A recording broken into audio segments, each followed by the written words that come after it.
প্রায় ৫ মাস পর প্রথমবারের মতো হামাস নেতা ইসমাইল হানিয়াকে হত্যার কথা স্বীকার করল ইসরায়েল।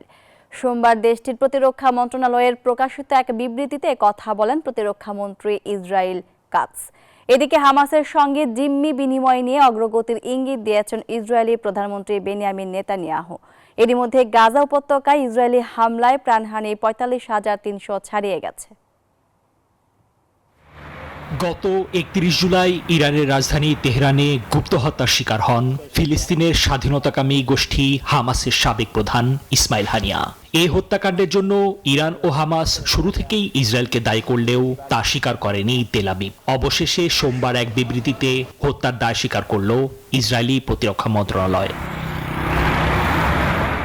সোমবার ইসরায়েলি প্রতিরক্ষা মন্ত্রী ইসরায়েল কাটজ হুঁশিয়ারি দিয়ে বলেন, ইয়েমেনের হুথি বিদ্রোহীদের নেতৃত্বকেও শেষ করবেন তারা, ঠিক যেমনটা গাজা ও লেবাননে হানিয়া, সিনওয়ার ও হাসান নাসরুল্লাহর ক্ষেত্রে করা হয়েছে।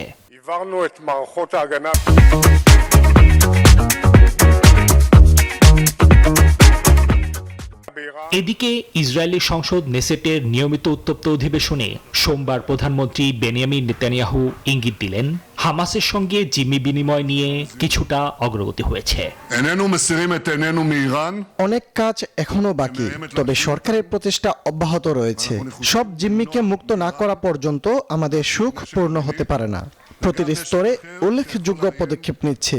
যতক্ষণ না প্রত্যেককে শত্রু এলাকা থেকে ফিরিয়ে আনা হয় ততক্ষণ পর্যন্ত থামব না আমরা। এরই মধ্যে ফিলিস্তিনের গাজা উপত্যকায় হামলা অব্যাহত রেখেছে ইসরায়েলি বাহিনী। ৪৫,৩০০ শতাধিক হয়ে গেছে মোট প্রাণহানির সংখ্যা। নিবির আমিন, নিউজ 24।